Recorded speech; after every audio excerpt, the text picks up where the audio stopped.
We just got introduced to another sword wielder. His name is Samura. See those two scars on his eyes? This dude is blind. But I guess he's really like that, bro. Even without a enchanted blade. I'm 50 chapters deep into Kagurabachi, and oh my god, every chapter's peak. I'm telling you, read it. Where we left off in this chapter, Yoju and Hakuri are going to meet up with the other agents at the other fortress that Samura is at. Hakuri and Chihiro are having a conversation about they cannot let the sword wielders pass away, because if the evildoers Hisaku group are able to get their hands on the enchanted blade, it is over.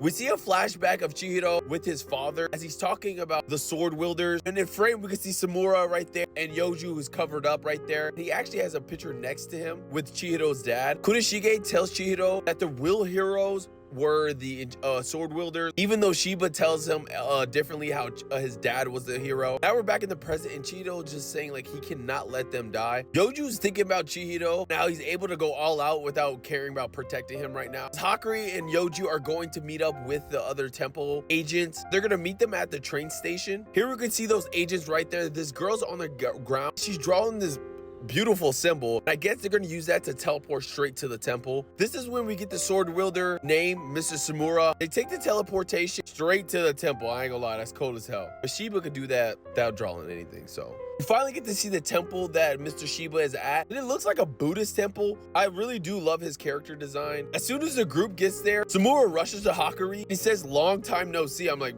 you know him? But then he sniffs him some more and he says, "Oh, I thought you were Chihiro." Hakuri tells him that he's Chihiro's friend, and the agents tell him that he's Hakuri, the guy who's supposed to transport the enchanted blades. Yoju's confused, like, how do you even know Chihiro? He said he met him 10 years ago. This is where we get a flashback. Chihiro tells Hakuri about meeting Mr. Shimura. It was one day when Mr. Shiba took him outside of town. He would always hide his identity. Since Samura is blind, he has these heightened abilities, so he could smell really good. He smelled the scent of Rukahira, so he followed it, and he found Shiba there. He said this obviously has to be Chihiro's son. He couldn't believe that Rukahira even actually had a son, but he's glad he was never alone. This is when Chihiro took the chance to tell him that his dad always says that sword wielders were the heroes, and he tells him to tell his dad that he's the true hero and they just willed it. This is where we got Chihiro thinking like, who is my dad? They're all saying he's the hero. Everyone's giving someone else the blame, the credit. He asks for his name. He tells him his name is Chihiro, and he starts acting super weird, grabbing on his face. This is when Hakuri tells Shimura that Chihiro told him about him. He's like, yeah, I probably made a strong impression on him. He asks where Chihiro was. As Hakuri was about to answer, the bell started ringing, but Shimura shushed him because we got the Hasaku hire hitman, and with the dashikis, they're infiltrating the temple. Like, how did they even find this, bro? They gotta be an inside job. Someone's gotta be telling them,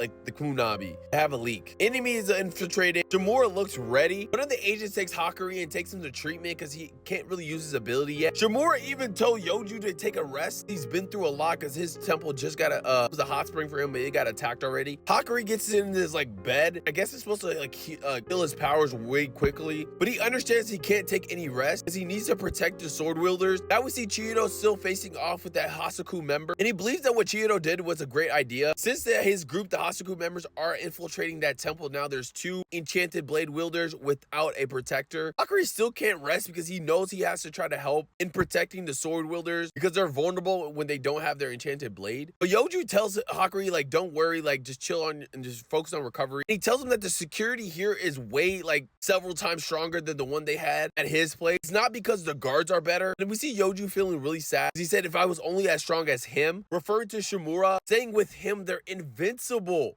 I can't wait to see this dude go to work. That's the reason why Chihiro would decide to split off and do whatever necessary for a counterattack. This got Hakuri thinking like he's seen Yoju just with a regular blade and what he did. I'm like, that dude's nice. If Yoju's saying this dude is unstoppable, I can't imagine him with his enchanted blade, bro. What?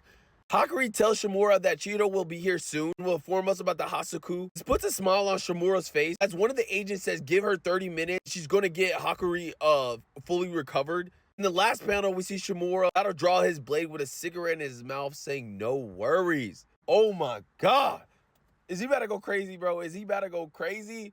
Because the way they're hyping him up, man, this is about to be peak.